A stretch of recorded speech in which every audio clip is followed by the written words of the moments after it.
السلام عليكم ورحمة الله وبركاته. أهلا بكم معايا في قناة عالم ليمو. ما سبب وجود لسان مصنوع من الذهب داخل فم مومياء مصرية؟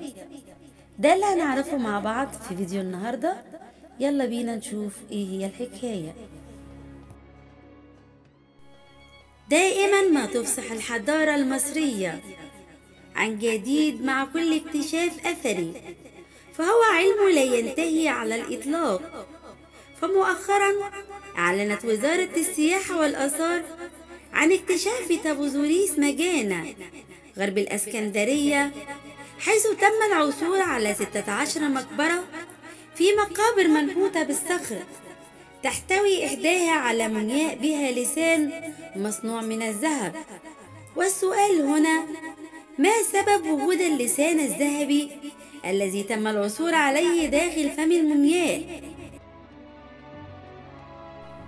يعتبر الكشف الأخير الذي تم في منطقة طابوزير مجانا كشفا مهما، نظرا لما تم الكشف عن وجود تميمة على شكل لسان ذهبي داخل فم المومياء، والهدف ديني من وجود مثل هذه التميمة، ألا وهو تمكين المتوفي من النطق في محاكمة الموتى أمام الإله أوزوريس رب الموتى وسيد العالم الآخر ورئيس محكمة الموتى في العالم عند الفراعنة.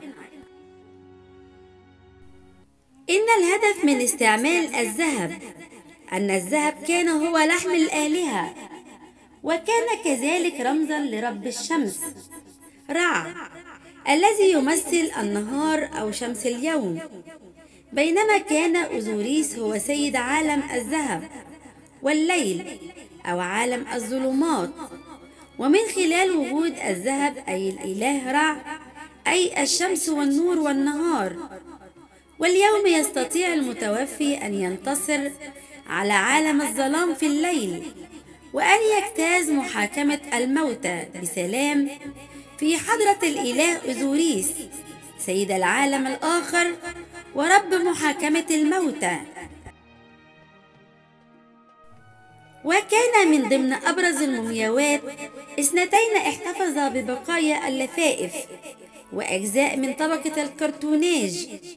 الأولى عليها بقايا تذهيب وتحمل زخارف مذهبة تصل المعبود أوزوريس إله العالم الآخر، بينما ترتدي المومياء الأخرى على رأسها تاج الأتف والمزين بقرون وحية الكبرى عند الجبين. أما عند صدر المومياء تظهر زخرفة مذهبة تمثل القلادة العريضة يتدلى منها رأس الصقر رمز المعبود حورس. وأوضح الباحثون أن المحنطين ربما ركبوا لسانا ذهبيا للمومياء للتأكد من أن المتوفي سيكون قادرا على التحدث في الآخرة بحسب عقيدة المصريين القدماء، مؤكدين أنه ليس من الواضح إذا كانت المومياء تعاني إعاقة في الكلام عندما كانت على قيد الحياة. ولفت الباحثون إلى أن الموقع الأثري اشتمل أيضا على 16 مدفنا تضم معابد مخصصة لأوزوريس وإيزيس. وفي السابق وجد علماء الآثار كنزا من العملات المعدنية المزينة بوجه كليوباترا السابعة. وتعود المدافن 15 الأخرى أيضا إلى نحو 2000 عام، وتحتوي على كنز رائع، وفي إحداها ترتدي مومياء أنثى قناع الموتى الذي يغطي معظم جسدها ويصورها بغطاء رأس وهي تبتسم. كما تم العثور على 2 من المومياوات مع بقايا لفائف يقوم العلماء حاليا بتحليلها وفك رموزها.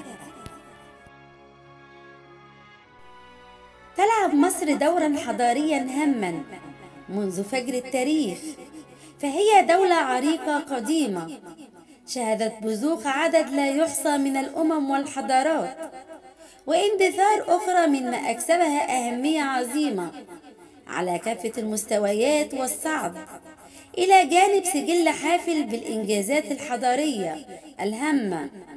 هذا عدا عن خروج العديد من المبدعين سواء في القديم أو في الحديث من أراضيها، الأمر الذي صارت به محط أنظار العالم والمهتمين بالشؤون الحضارية من كافة أرجاء الأرض. تعتبر مصر بسبب ذلك كالمتحف المفتوح، فلا يوجد شبر على أراضيها إلا ويحكي قصة ما أو يحتوي على أثر لأمة مرت يوما ما على هذه الأرض الخالدة والمباركة. ومن هنا فإن مصر لها مكانة خاصة على مر التاريخ، وهي مركز تجمع الأثارات بامتياز، وهي على رأس قائمة المقاصد السياحية العالمية بكل ما تحمله الكلمة من معنى. صارت بعض الآثار في مصر مع الزمن أيقونات دل عليها، خاصة في وقتنا الحالي، فقد نالت شهرة عالمية لا نظير لها بسبب أهميتها ومكانتها العالية. فمنها ما أصبح من عجائب الدنيا السبعة، حيث إنها تمثل اليوم ثروة قومية لا نظير لها لهذه الدولة العظيمة، بل وللمنطقة العربية بأسرها.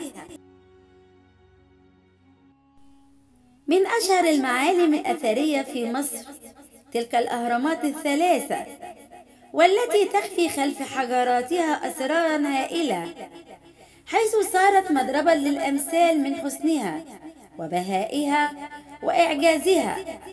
وقد خلدت هذه الأهرامات العظيمة عبقرية الفراعنة والتقدم الذي كانوا يعيشون فيه، كما خلدت أيضا حكايات تاريخية هامة.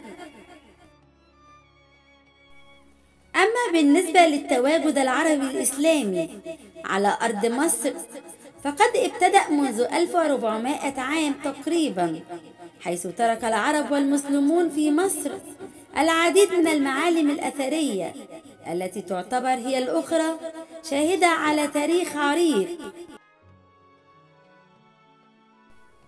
ومن بين أبرز المعالم الأثرية العربية الإسلامية في مصر مسجد عمرو بن العاص، ومسجد السيدة سكينة، ومسجد السيدة زينب، ومسجد السيدة نفيسة، والجامع الأزهر الشريف، وقلعة صلاح الدين.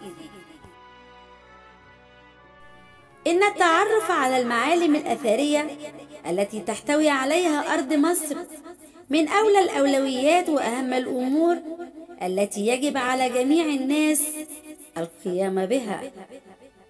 بحبك يا مصر.